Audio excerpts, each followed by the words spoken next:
how to remove mention on Instagram story after posting. So let's get started. So you open the Instagram app and tap on your story icon available in the top left corner. Then post any story from your images or anywhere. So I'm simply posting this blank photo for a while.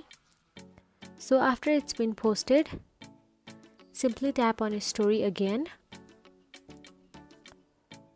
So let's wait for a while for story to be posted. So after it's posted, simply tap on a story again and you will get to see the three dot option available in the bottom right corner, and you will get to see the edit mentions. So here if you have mentioned anyone, then you can edit it, or you can even add any one of them.